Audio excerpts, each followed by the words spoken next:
الله أكبر الله أكبر الله أكبر لا إله إلا الله الله أكبر الله أكبر ولله الحمد. بسم الله الرحمن الرحيم. Alhamdulillah wa salatu wa salamu ala Rasulillah wa ala alihi wa sahbihi wa man walah. We begin in the name of Allah subhanahu wa ta'ala. We praise Him and we request praises, blessings and salutations upon Rasulullah sallallahu alayhi wa sallam. To my dearest brothers and sisters in Islam, salamullahi alaykum wa rahmatuhu wa barakatuh.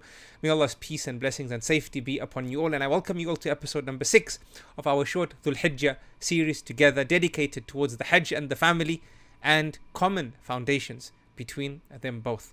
For today's episode, brothers and sisters in Islam, I want to zoom into the concept of the jamarat during Hajj and draw a parallel from this concept and tie it along to the family and, more importantly, a successful, productive, transformative family. We know, brothers and sisters in Islam, that the idea of the jamarat stems from Ibrahim alayhi salam and him walking into Mina with Ismail alayhi salam, doing everything in his capacity to follow through the command of Allah subhanahu wa ta'ala related to slaughtering Ismail alayhi salam.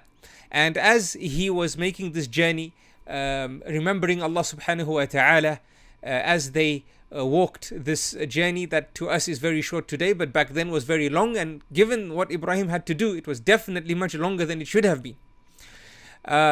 He was remembering Allah subhanahu wa ta'ala, right, through every flat path, through every hilltop, training himself to put Allah subhanahu wa ta'ala first. Allahu Akbar, La ilaha illallah, Wallahu Akbar, wa lillahi alhamd. Saying Allahu Akbar, Allah is greater, Allah is greater. There is no one worthy of worship besides one Allah. I don't worship my desires, I don't worship my fancies, I don't worship my whims. La ilaha illallah, Wallahu Akbar, Allah is greater than me, my desire, my son, my whims, my fancy. Allahu Akbar wa lillahi alhamd. Allah is greater and for Him is all praise. He's the owner of all praise, right? So he's training himself. Ibrahim alayhi salam is training himself.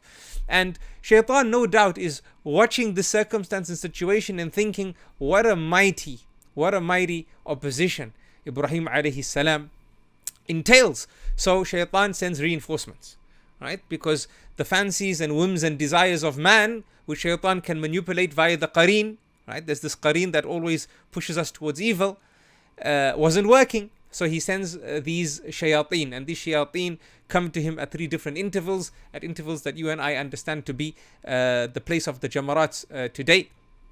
At these 3 places, and each devil was assigned to sway Ibrahim alayhi salam off the path of obedience, right? That's what the devil's job is. And the devil can use piety if it helps you miss being righteous and pious, right? Because it's from piety to preserve life. It's from piety to look after your child.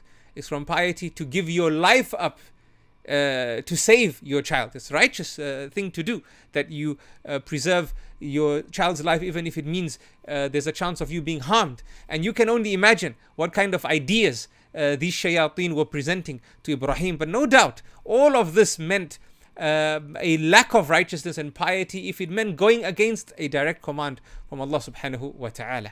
And Ibrahim understood this alayhi salam, and he stoned these jamarat, he stoned these shayateen.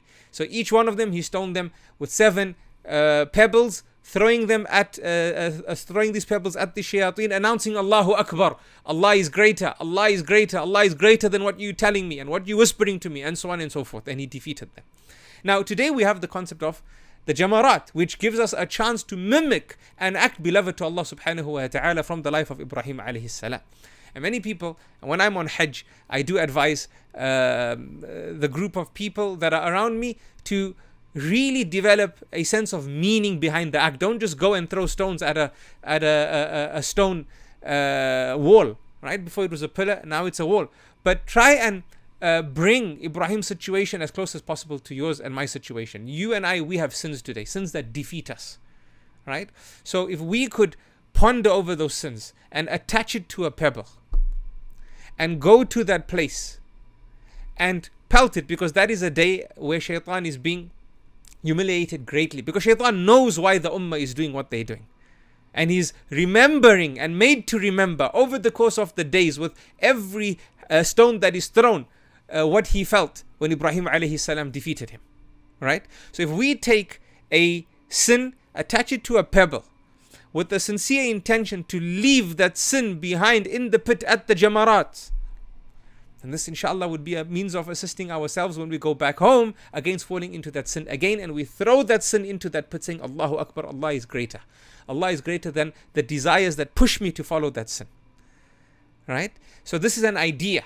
Now I want to take this idea into the family unit. How can the family unit benefit from this? Because brothers and sisters in Islam, whenever we see turbulence in the family, a lot of the times really it's petty and it's Shaytan that is fueling fires at the side of the husband, at the side of the wife, at the side of the parents, at the side of the children, making a mountain out of a molehill, creating a circumstance that slowly but surely becomes untenable and unsustainable, but it didn't have to get there. And then we know sometimes it ends in a talaq. A divorce happens. The husband utters it. And then he's in regret. And then he's looking for a fatwa to help, sort of delete this event, to make as if this event didn't happen. And this talaq and statement of divorce didn't stem from him. Apply the same rationale here or the same understanding towards a parent when they get upset with the child and the child not listening to the parent, and then turbulence ensues between the tier of the parents and the tier of the children within the family, siblings as well, right? Mountains out of molehills. We see blood brothers and sisters fighting because of inheritance matters, before inheritance matters, because father or mother did this to one child and didn't do it to another child, and allowing Shaytan to fuel the concept of hatred within us and make us feel as if our parents were not fair to us and they favored another child when that wasn't the case. And the story of Yusuf alayhi salam and his brothers, this story isn't far away from us, brothers and sisters in Islam. So the concept of the jamarat and how it can assist the family unit, brothers and sisters in Islam, is in this idea that we recognize Shaytan for who Shaytan is. And we take him as an enemy, as Allah told us to. Allah says, Inna shaytana lakum aduwwun fattakhidhuhu aduwa. Shaytan to you is an enemy. So you are commanded to take Shaytan as an enemy. Take him as an enemy. And recognize his whispers. Recognize his plots in your speech, in your actions, in how you think and how you feel. And ask yourself before you speak, especially during a conflict in the home, am I speaking to defend me, support myself, or am I speaking to raise the laws of Allah subhanahu wa ta'ala and the name of Allah subhanahu wa ta'ala? Is my anger here for the sake of Allah? Is me being upset here for the sake of Allah? Or is it for the sake of myself? Because if you are angry for the sake of Allah, naturally there's boundaries that govern your anger and you being upset, and the actions that stem from you, and the words that emanate from you, and so on and so forth, right? So we need to bring this idea into the household and take this inspiration from the reality of the Hajj, that so many times, subhanallah, Shaytan is a means of breaking this bond, the bond that Allah placed between a husband and a wife, and the parents and the children. And by the way, brothers and sisters in Islam, Shaytan is the happiest, and extremely proud. In fact, he is proud of the shayateen when they succeed in breaking up a Muslim family home. So let us take heed, brothers and sisters in Islam, and ponder over the Hajj during the days of Hajj. Let us ponder over the life of Ibrahim alayhi salam and the family of Hajj and the days of Hajj, and draw parallels and understand what we need to do to ensure that we come out of the days of the Hajj as a stronger family, as individuals and as a unit altogether. I love you all for the sake of Allah, and until next time, Salamullahi alaykum wa rahmatuhu wa barakatuh.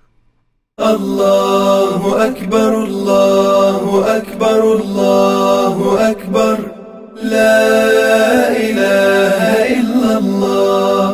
Allahu Akbar, Allahu Akbar, wa lillahil hamd.